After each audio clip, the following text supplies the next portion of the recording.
West Bengal পিএসসির assistant engineer এবং junior ইঞ্জিনিয়ারের যে ভ্যাকেন্সি, এই ভ্যাকেন্সি রিলেটেড খুব বড় আপডেট আমরা পেয়েছি, যেটার আন্দাজ আমরা যারা দীর্ঘদিন ধরে এই পরীক্ষাগুলোকে ফলো করছি এবং তার ভ্যাকেন্সি এই পুরো ব্যাপারটাকে মাইনিউটলি ফলো করছি এবং যারা ক্রমাগত পিএসসির সাথে কথা বলছে এবং বিভিন্ন ডিপার্টমেন্টে গিয়ে খবর নিয়ে আসছে, আমাদের কাছেও কিন্তু এটা একটা চমক হিসেবেই এসে পৌঁছেছে, যেটার ভিডিও আমি কাল থেকে করার চেষ্টা করছিলাম।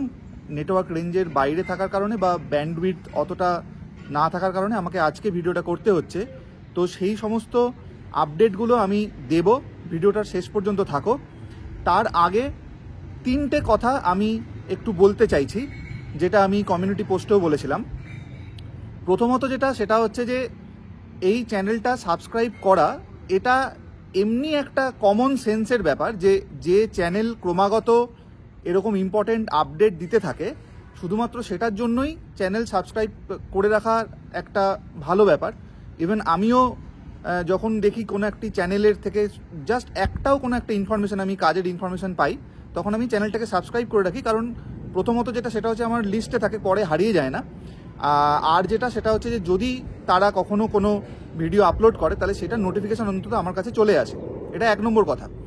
2 নম্বর কথা, 1 নম্বর কথাটা আমি শেষ করে নিই। ফলে সেটা হচ্ছে যে এই চ্যানেল সাবস্ক্রিপশনের কথা আমি যেটা আগেও কমিউনিটি পোস্টে বলেছিলাম বা এখনও বলছি, সেটা মূলত তোমাদের সুবিধার জন্য। কারণ এই চ্যানেলে সাবস্ক্রাইবার অনেক বেশি হয়ে গেলেও যেটা মানিটাইজেশন যেটা বলে, ইউটিউব মানিটাইজেশন, যেখান থেকে রেভিনিউ আর্ন হয়, টাকা আসে, সেইটার কোনো পসিবিলিটি এমনিও নেই বা আমি রাখিও নি। কারণ অধিকাংশ ভিডিও যেইগুলোতে বেশ কয়েক হাজার করে ভিউ হচ্ছে রিসেন্ট পাস্টে বা তার আগেও আমি যে ভিডিওগুলো বানাতাম ইনফরমেশন ডিসকাশন রিলেটেড যে ভিডিওগুলো, তার মানিটাইজেশন এমনি অফ করা আছে। ঠিক আছে, ইনিশিয়ালি প্রথম দিকে আমি জাস্ট ব্যাপারটাকে ট্রায়ালের জন্য কিছু ক্ষেত্রে মানিটাইজেশন হয়তো অন করা আছে, কিছু ক্ষেত্রে হয়তো তোমরা অ্যাডভার্টাইজমেন্ট দেখতে পাবে, কিন্তু সেটা এখন আমাকে একটু খুঁজে বার করতে হবে কোনগুলো, তাহলে অফ করতে হবে। কিন্তু আমার মেন ইন্টেনশনই হচ্ছে যে এই পুরোটা মনিটাইজেশন অফ করে রাখা। এবং এই চ্যানেল এখনো পর্যন্ত ইউটিউব মনিটাইজেশন থেকে একটা টাকাও আর্ন করেনি, যদিও প্রত্যেক 28 দিনে ব্যাপারটা মোটামুটি একটা 20 টাকা, 18 টাকা, 20 টাকা থেকে এখন যেহেতু অনেকটা ভিউ হচ্ছে বা ইত্যাদি, সেক্ষেত্রে ব্যাপারটা 40-50 টাকা এরকম রেঞ্জে দেখায়। সেই পুরো ব্যাপারটা কারোরই অ্যাকাউন্টে রিফ্লেক্টেড হওয়ার কথা না, কারণ ইউটিউবের পলিসি হচ্ছে যে $100 যদি 84 টাকা করে ধরি, তাহলে 8,400 টাকা যদি একটা ডিউরেশনের মধ্যে যদি কারোর অ্যাকুমুলেটেড না হয়, তাহলে সেটা ইউটিউবের এই মনিটাইজেশনের ক্ষেত্রে রিফ্লেক্টেড হয় না, অ্যাকাউন্টে আসেই না। ঠিক আছে, ফলে কেউ 2 টাকা আর্ন করলো, তাকে ইউটিউব পাঠাবে, ব্যাপারটা এরকম নয়। যারা ইউটিউবে ঢুকছো, মানে ইউটিউবের চ্যানেল, তার মনিটাইজেশন ইত্যাদি সংক্রান্ত যারা কাজ করতে চাইছো, চ্যানেল করতে চাইছো বিভিন্ন রকম চ্যানেল দেখে, তাদের জন্য এটা একটা ইম্পর্টেন্ট ইনফরমেশন। তো এটা আমি জানিয়ে রাখলাম। ব্যাঙের ভরসা কেউ পুকুর কাটে না। গেটিট শুরুই হয়েছিল 2016 সালে, যখন গেটিট শুরু হচ্ছে, তখন গেটিটের মেন আইডিয়াই ছিল হচ্ছে যে বাংলা ভাষায় একদম সিভিল ইঞ্জিনিয়ারিংয়ের কোর যে technical concept, structure, fluid, mathematics, মানে ইঞ্জিনিয়ারিং ম্যাথামেটিক্স, এইগুলো দিয়ে মূলত শুরু হয়েছিল। পরে সেটা ট্রান্সলেটেড হয় সমস্ত সাবজেক্টে। এই মুহূর্তে আমরা যে জায়গায় দাঁড়িয়ে আছি, বিগত বেশ কয়েক বছর ধরে, 9 বছর ধরে গেটের কোর্স চলছে, এবং সেখানে গেটের যে 100 মার্কস একদম complete, starting from engineering mathematics, general aptitude two structure, environment, hydrology, soil mechanics foundation, পুরোটা কমপ্লিট। এটা মেজর আইডিয়া ছিল। এবং পশ্চিমবাংলায় প্রথমবারের জন্য যে বাংলা ভাষায় এরকম একটা অর্গানাইজড ওয়েতে গেট, ইঞ্জিনিয়ারিং ম্যাথামেটিক্স এইরকম রিলেটেড একটা প্ল্যাটফর্ম তৈরি হয়েছিল। ইভেনচুয়ালি 2020 সালে পাবলিক ডিমান্ডে আমাকে অ্যাসিস্ট্যান্ট ইঞ্জিনিয়ার পরীক্ষাটা ঢুকতে হয়। সো এইটা হচ্ছে 1 নম্বর পয়েন্ট। ফলে চ্যানেল সাবস্ক্রাইব করলে আমার যা লাভ হবে, তার থেকে অনেক বেশি লাভ তোমাদের। 2 নম্বর পয়েন্ট, যারা এই পুরো ছোটাছুটিটা করলো গত 1 বছর ধরে, এবং এই এত ইম্পর্টেন্ট ইনফরমেশন যেটার জন্য তোমরা হাপিত্তেশ করে বসে থাকো, সেই খবরগুলো তোমাদেরকে এনে দিল, তারা কোনো কিছু প্রত্যাশা না করেই করেছে। ঠিক আছে, তারা করেছে, তাদের সংখ্যাটা আমি আবার বলছি 5, কখনো 10, মানে ম্যাক্সিমাম ব্যাপারটা 10, তার বাইরে যায় না। তো তারা নিজেদের উদ্যোগে, নিজেদের উৎসাহে, নিজেদের পজিটিভিটি, নিজেদের পজিটিভ এনার্জি, সেই সমস্ত কিছুকে কাজে লাগিয়ে তারা পুরো ব্যাপারটা করেছে, তাদের বুদ্ধিমত্তা, ধৈর্য ইত্যাদি দিয়ে, পরিশ্রম দিয়ে। তারপরেও যদি এই পার্টিকুলার ভিডিওগুলো, যেহেতু ওরাও দেখছে, তো সেখানে যদি তোমরা লাইক করো, তাহলে যেটা হয় সেটা হচ্ছে যে হয়তো ওদের ভালো লাগবে, বা হয়তো ওদের কিছু যায়ও আসে না। আমার সেকেন্ডটাই মনে হয় স্টিল, তবু তোমাদের এন্ড থেকে একটা দায়িত্ব থাকে যে তাদেরকে উৎসাহ দেওয়া। ওকে, যে কারণে আমি লাইকের কথা বলেছিলাম, এটা নাম্বার 2। নাম্বার থ্রি হচ্ছে শেয়ার। তোমরা এই ভিডিওগুলো শেয়ার করলে যেটা হবে সেটা হচ্ছে যে বাকি আরও যারা এই খবরগুলোর জন্য ওয়েট করে আছে, যারা হয়তো এই চ্যানেলটার কথাই জানে না, তারা জানবে, এই খবরগুলো জানবে। তাদের কোর্সে জয়েন করার দরকার নেই, এখানে এমনি প্রচুর ফ্রি ভিডিও আছে, বা এই রকম যে আপডেটগুলো আছে সেই আপডেটগুলো তারা পেতে থাকবে, যে কারণে শেয়ার করার কথা। ওকে, যারা এই খবরগুলো আনছে এবং আমার এই চ্যানেলের মাধ্যমে আমি এইগুলো তোমাদের কাছে পৌঁছে দিচ্ছি, সেটার মূল কারণ তো এটা নয় যে কজন দেখলো সে কজনের কাছেই শুধুমাত্র ইনফরমেশনটা রয়ে যাবে, বাকি কারোর কাছে যাবে না, এটা তো মেইন উদ্দেশ্য নয়। উদ্দেশ্যটা হচ্ছে সবার কাছে ছড়ানো। ফলে সেই জায়গা থেকে তোমরা যদি শেয়ার করো তাহলে সেই উদ্দেশ্যটা সাধিত হয়। এই 3টে পয়েন্ট আমার বলার ছিল। এবার আমি আপডেটগুলোতে আসছি।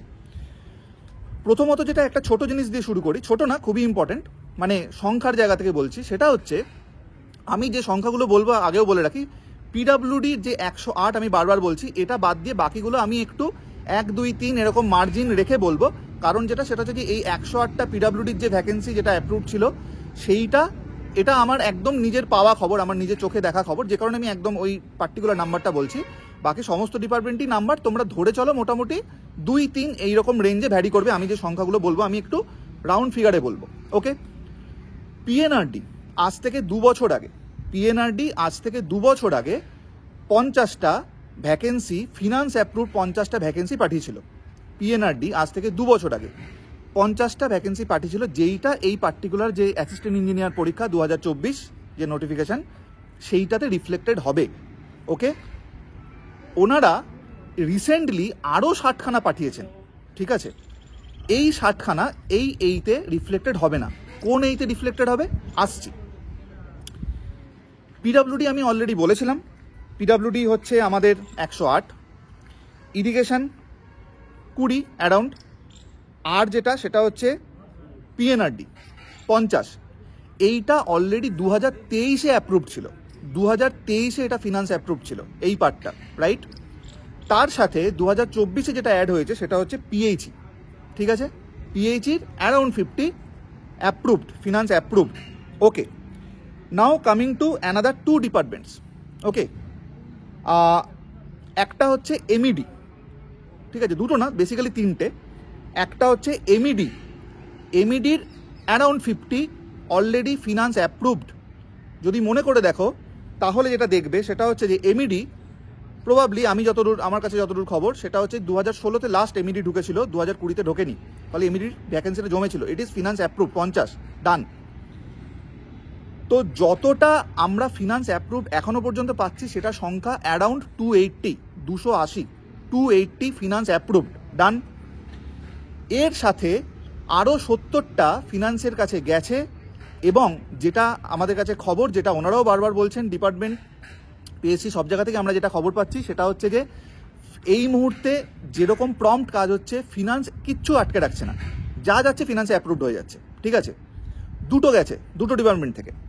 একটা হচ্ছে ইউডিএম এর 50টা ফিনান্সের কাছে গেছে, অ্যাপ্রুভালের জন্য ওয়েটিং করছে, অ্যাওয়েটেড আছে, হয়ে যাবে, কোনো অসুবিধা নেই। আর একটা হচ্ছে WRID, যেটার অ্যারাউন্ড 20 যদি আমরা ধরে চলি, WRID 20 অ্যারাউন্ড যদি হয় তাহলে সেটাও ফিনান্স অ্যাপ্রুভালের জন্য গেছে। এবং আমাদের কাছে যেটা খবর, আবারও বলছি, ফিনান্স কিন্তু খুব ফাস্ট পুরো ব্যাপারটাকে অ্যাপ্রুভ করে বেরিয়ে যাচ্ছে। আরও 70, তার মানে 280 + 70 মানে 350। তোমরা অ্যাসিস্ট্যান্ট ইঞ্জিনিয়ার পরীক্ষা যেটা দিতে চলেছো 2024-এর যে নোটিফিকেশান, সেখানে 350টা সিট এমনি আমরা চোখের সামনে দেখতে পাচ্ছি। এটা 350+ বলা উচিত সেই অর্থে। ওকে, 350+ এই।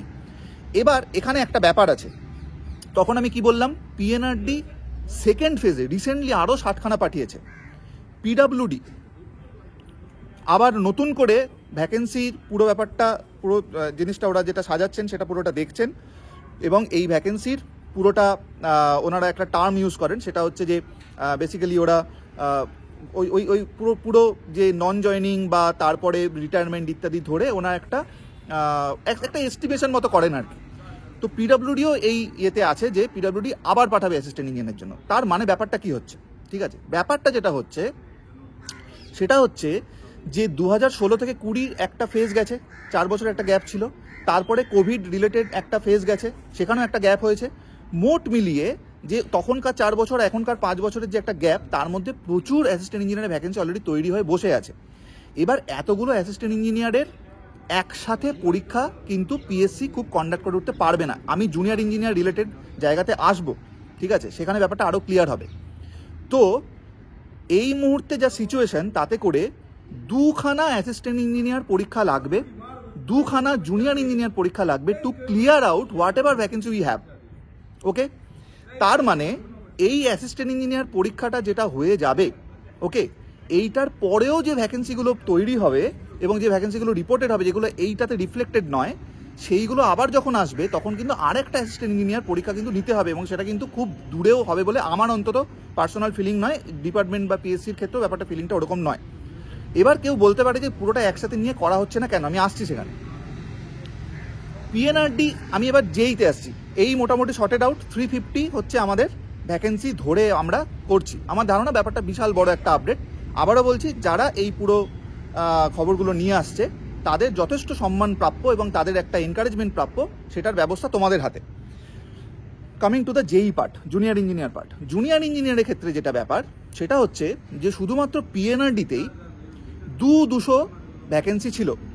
এই যে 852খানা সিটের জন্য এখন পরীক্ষা হচ্ছে, তার মধ্যে পিএনআরডিতে শুধু 50টাই গেছে, বাকি 150টা যায়নি। 150টা পিএনআরডির হাতে আছে, ফিনান্স অ্যাপ্রুভড, ঠিক আছে। এই পুরো ব্যাপারটা এই এবং জেই, এটা আজ থেকে 2 বছর আগের ফিনান্স অ্যাপ্রুভড, ওকে। তার মধ্যে 50টা গেছে হচ্ছে এই পরীক্ষাতে 2022-এর জেই নোটিফিকেশন, 150খানা হাতে আছে। এই জেইর পুরো কর্মকাণ্ডটা মিটে গেলেই ওনারা আবার পাঠিয়ে দেবেন, ঠিক আছে।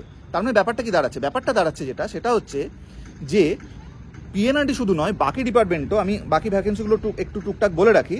সেটা হচ্ছে WRID 50টা, ঠিক আছে, জেই, MED 50টা, ফিনান্স অ্যাপ্রুভ, ডান। পিএনআরডি 150, পিএইচই প্রসেসে আছে, ঠিক আছে। আরও ডিপার্টমেন্ট ঢুকবে, ঠিক আছে। পিডাব্লিউডি নিজে ঢোকাবে, পিডাব্লিউডি অলরেডি বলেছে 150টা আমরা দেবই, মানে 150টার বেশি দেবো, ঠিক আছে। এবার এইগুলোর ব্যাপারটা কি হলো? ব্যাপারটা যেটা হচ্ছে যে এই যে 852খানা সিটের জন্যই যতজনকে ইন্টারভিউতে ডাকা হয়েছিল, তাতে করেই মোটামুটি তোমরাই অধৈর্য হয়ে পড়ছো যে এটা কবে শেষ হবে, না হলে তো কিছু হবে না। তো পিএসসি একটা রিক্রুটমেন্ট এজেন্সি, একটা রিক্রুটিং এজেন্সি। সো পিএসসির ক্ষেত্রে ব্যাপারটা প্রচুর চাপ, ঠিক আছে। যখনই নাম্বার অফ ভ্যাকেন্সি বেড়ে যাবে, এবং টেকনিক্যাল এক্সামের ক্ষেত্রে যখন নাম্বার অফ ভ্যাকেন্সি বেড়ে যায়, তখন যেটা হয়, তাতে যত সংখ্যায় ইন্টারভিউ ডাকতে হয় এবং তাকে কন্ডাক্ট করে পুরো ব্যাপারটা সেটেল করতে হয়, সেটা একটা লম্বা প্রসেস হয়ে যায়, মানে নেভার এন্ডিং টাইপের হয়ে যায়। যে কারণে ওনাদের যেটা প্ল্যান, মোটামুটি যেটা আমরা বুঝতে পারছি বা বুঝতে পারলাম আর কি, ডিপার্টমেন্ট পিএসসি পুরো লিয়াজোটার মাধ্যমে, সেটা হচ্ছে যে যেই অলরেডি যেটা আছে সেটা হয়ে যাওয়ার পরে এরপরে আবার ভ্যাকেন্সি রিপোর্টেড হবে, ঠিক আছে। যখন কমপ্লিট এই পুরো প্রসেসটা, জয়েনিং প্রসেসটা পুরোটা কমপ্লিট হয়ে যায়, তার 6 মাস 7 মাসের মধ্যেই কিন্তু এরা সমস্ত কিছু ওই ক্যালকুলেশন, এস্টিমেশন ইত্যাদি করে এরা যে ভ্যাকেন্সি রিপোর্ট করে দেন। পিএনআরডি অন্তত তাই করেছিল। 2022 অ্যাসিস্ট্যান্ট ইঞ্জিনিয়ার আগস্টের ওই রকম রেঞ্জে জয়েনিং ইত্যাদি কমপ্লিট হয়েছিল। তারপরে যেটা হয়েছিল সেটা হচ্ছে যে ওরা কিন্তু তার 6-7 মাসের মধ্যে পুরোটাকে ক্যালকুলেশন এস্টিমেশন করে পাঠিয়ে দিয়েছিলেন, ওকে।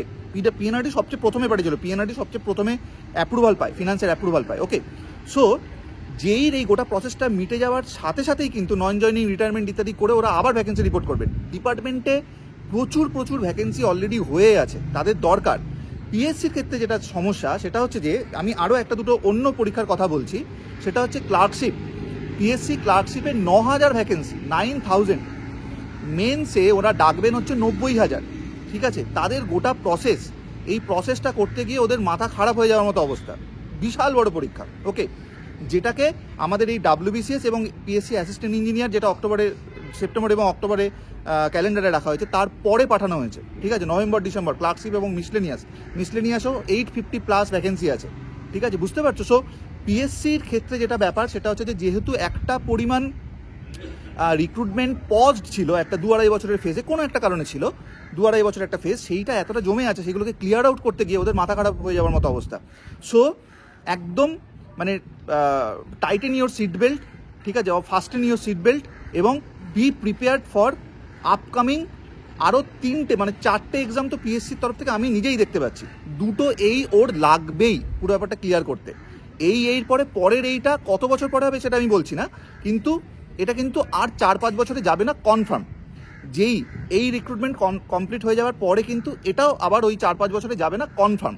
ওকে, খুব দ্রুত কিন্তু ওরা প্রসেসের মধ্যে পাঠিয়ে দেবেন, কারণ প্রত্যেকটা ডিপার্টমেন্টেরই রিকোয়ারমেন্ট আছে। এবং আরও একটা কথাও বলে রাখি আমি এই ফাঁকে, সেটা হচ্ছে যে প্রত্যেকটা ডিপার্টমেন্টের কাছে সত্যি যা ভ্যাকেন্সি আছে তার কখনো 1/4 কখনো 1/5 করে ব্যাপারটা পাঠাচ্ছেন ওরা, ঠিক আছে। ফলে সেটা হচ্ছে যে ফিনান্স এমনি অ্যাপ্রুভ করে দিচ্ছে, এবং সেটা হচ্ছে খুব হাই ভোল্টেজ মিটিং হয়েছে একটা পরশুদিন হয়েছে, সেইখান থেকে আমাদের স্টেটের একদম টপ মোস্ট যিনি অ্যাডমিনিস্ট্রেটর তার কাছ থেকে গ্রিন সিগন্যাল এসছে যে পিএসসির কাছে যে আপনারা রিক্রুটমেন্ট করুন, আমাদের তরফ থেকে যে কোনো রকম হেল্প আমরা সেটা করছি। তোমরা দেখবে রিসেন্টলি পিএসসিতে 3 জন মেম্বার তাদেরকে আনা হয়েছে, খুবই এফিশিয়েন্ট 3 জন আছেন ওখানে। অ্যাকচুয়ালি পিএসসি 6 জন দরকার ছিল, 3 জনকে দেওয়া হয়েছে, আরও বিভিন্ন ডিপার্টমেন্ট থেকে ডেপুটেশন বা ইত্যাদি করে ব্যাপারটা পাঠানো হবে। পরে গ্রিন সিগন্যাল আছে, পরপর কিন্তু পরীক্ষা হতে থাকবে। তো দুটো এই আমাদের লাগছেই, দুটো যেই আমাদের লাগছে মানে আমরা পাচ্ছি, কিছু করার নেই। লেকচারের ক্ষেত্রে যেটা হবে সেটা হচ্ছে লেকচারের ক্ষেত্রে যেহেতু সংখ্যাটা বোঝার চেষ্টা করো, যেহেতু ব্যাপারটা সংখ্যাটা 100 সিভিলের জন্য যদি বলি 100, ফলে এই 100 জনকে রিক্রুট করার জন্য যতজনকে রিটেন পাস করাতে হয় সেইটা ট্যাকেল করতে পিএসসির অসুবিধা হবে না। কিন্তু যখন সংখ্যাটা এই লেভেলে 350 চলে যাচ্ছে, যেই লেভেলে 852 চলে যাচ্ছে, তাকে যদি আমি 1:2 বা 1:2.25ও করি, তাতে যতজন ক্যান্ডিডেটকে ইন্টারভিউতে ডাকতে হয় এবং পুরো ব্যাপারটা প্রসেস করতে হয়, that is a huge process, ঠিক আছে, একটা খুব বড় একটা টাইম কনজিউমিং প্রসেস। তো এই জায়গাতে পুরো ব্যাপারটা এই মুহূর্তে দাঁড়িয়ে আছে। ওকে, সো যেটা বলার সেটা হচ্ছে যে জুনিয়র ইঞ্জিনিয়ার, অ্যাসিস্ট্যান্ট ইঞ্জিনিয়ার তো নিজেদের মতো করে পড়াশোনা করছো, যারা এখনও শুরু করোনি, আমি জানি না তারা কেন শুরু করোনি, কারণ সেটা হচ্ছে যে আমি আরেকবার একটু রিমাইন্ড করে দিই, পিএসসি সেক্রেটারি পরিষ্কার বলেছেন যে আমার মাথায় আছে যে 2022-এর যে নোটিফিকেশান জুনিয়র ইঞ্জিনিয়ার, সেই পরীক্ষার কোয়েশ্চেন তার স্ট্যান্ডার্ড খুব সহজ হয়েছে উনি বলছেন না, কিন্তু যা preparation standard of the candidates সেই তুলনায় কিন্তু স্ট্যান্ডার্ড কোয়েশ্চেনের স্ট্যান্ডার্ড একটু বিলো হয়েছে, যে কারণে কাট অফটাও হাই গেছে। শুধুমাত্র 1:2.25 এটা প্রসঙ্গ নয়, ওটাও একটা বড় পয়েন্ট, পরে ওটা ওনার মাথায় আছে। ফলে যে কারণে উনি বলেছেন যে 2024-এ যে অ্যাসিস্ট্যান্ট ইঞ্জিনিয়ার পরীক্ষা সেটা ভালো কাউকে দিয়ে স্ট্যান্ডার্ড কোয়েশ্চেন করানো হবে। এটা আমি অলরেডি বহুবার বলেছি। আরেকটা কথা আমি বলে রাখি, যেটা উনি বলেননি, যেটা আমার মনে হয়েছে ওনার কথা থেকে, সেটা হচ্ছে যে জুনিয়র ইঞ্জিনিয়ারের পরীক্ষাও কিন্তু এরপর স্ট্যান্ডার্ড কোশ্চেন হতে চলেছে। ফলে জুনিয়র ইঞ্জিনিয়ারের পরীক্ষার প্রিপারেশন নিতে গিয়ে যারা এখনও পর্যন্ত কনফিউজড নেব কি নেব না, তারা কিন্তু খুব বড় ব্লান্ডার করছো। কারণ এখন থেকে যদি তোমরা জুনিয়র ইঞ্জিনিয়ারের পরীক্ষার প্রিপারেশন না নাও, তাহলে যখন পরীক্ষাটা এসে পৌঁছবে তখন তোমরা কোন অবস্থাতে থাকবে না, এখন যে অবস্থাতে আছো সেই অবস্থাতেই রয়ে যাবে। আমি একটা ছোট উদাহরণ দিই, আমাকে একজন ফোন করেছিল, অনেকেই ফোন করে, আমি একটা ফোন কলের কথাই বলছি। সে বলছে যে স্যার আমার খুব হতাশ লাগছে, আমি জুনিয়র ইঞ্জিনিয়ার পরীক্ষা কবে আসবে বুঝতে পারছি না। আমি বললাম তুমি জুনিয়র ইঞ্জিনিয়ারের এই পরীক্ষাটাতে লাস্ট পরীক্ষাটাতে কত পেয়েছো? ও পেয়েছে 126। আমি বলেছি তোমার অন্তত 166 পেলে ব্যাপারটা সুবিধা হতো, যাতে করে তুমি একটা সেফ সাইডে থাকতে, যাতে তুমি ইন্টারভিউ দিয়ে প্যানেলের মধ্যে আসতে। তার মানে তুমি 40 নম্বর ল্যাগ করছো। আজকের দিনে দাঁড়িয়ে যদি জুনিয়র ইঞ্জিনিয়ার পরীক্ষাটা হয়ে যায়, পিএসসি যদি কন্ডাক্ট করে নেয়, তাহলে সবচেয়ে বিপদে তুমি পড়বে, বা তোমাদের মতো যারা এই ডিলেমাটাতে আছো যে কবে প্রিপারেশন স্টার্ট করব, যারা এই মুহূর্তে দাঁড়িয়ে 165, 66 বা 170 এই রেঞ্জে যারা নাম্বার পেয়েছে, বা ইভেন 158 এরকম রেঞ্জেও যারা পেয়েছে, তারা কিন্তু নোটিফিকেশনের জন্য ওয়েট করে বসে ছিল না, যে কারণে তারা এই নাম্বারটা পেয়েছে, ঠিক আছে। ফলে তাদের যে আগের প্রসেস, ঠিক আছে, তোমরা তো শুধুমাত্র সাকসেস দেখতে পাও, তোমরা তো তার আগের পরিশ্রমটা দেখতে পাও না। তোমাদের মনে হয় যে সবাই রাতারাতি এই নাম্বারে পৌঁছে যায়। ফলে সেটা হচ্ছে যে যারা এখনও প্রিপেয়ার্ড নও, যারা 110, 20 এরকম রেঞ্জে দাঁড়িয়ে আছো, তাদেরকে এই 40 নম্বর যদি বাড়াতে হয়, তাহলে স্টার্ট প্রিপারেশন। আর কবে স্টার্ট করবে? আমি তো বলেই দিলাম, পরপর পরীক্ষা আসছে, ঠিক আছে। আমি সেন্ট্রাল গভর্নমেন্টের পরীক্ষার কথা বলছি না, সেন্ট্রাল গভর্নমেন্টের যে সিপিসি 8 যে সেন্ট্রাল পে কমিশন, সেটার কথা বলছি না। সেটা নিয়ে পার্থ স্যার ডিটেল ভিডিও আনছেন, ঠিক আছে, আজকালের মধ্যেই চলে আসবে। আমি সেই প্রশ্নেই যাচ্ছি না, আমি শুধু স্টেটের কথা বলছি। স্টেটেই আগামী দিনে যা রিক্রুটমেন্ট হবে, অন্তত 2025, 26 বা 27 যদি আমি ইনক্লুড করে নিই, পরপর পরীক্ষা হবে দুটো যেই লেকচারার, এই পুরো ভর্তি পরীক্ষা থাকবে। সো স্টার্ট প্রিপারেশন, যেভাবে খুশি পরীক্ষা নাও, সে তুমি গেটেডের কোর্সে জয়েন করো বা তুমি নিজে পড়ো, তুমি যা খুশি করো, পড়াশোনাটা শুরু করো, ঠিক আছে। তো এই ছিল আমার আপডেট। ভিডিওটা 20 মিনিটের কাছাকাছি হয়ে গেল, কিন্তু স্টিল একটু মন দিয়ে শোনো, তাহলে স্ট্রাকচারটাও হবে। কারণ বারবার এত ডিটেল ভিডিও করার সুযোগ হয় না, বা এত ওরকম গুরুত্বপূর্ণ আপডেট সবসময় আসতে থাকে এমনটা নয়। আর সমস্ত কিছু আপডেট আমি তোমাদের সাথে শেয়ার করতে পারবো এমনটাও সবসময় হয় না, রাইট। তো এইটা ছিল আপডেট।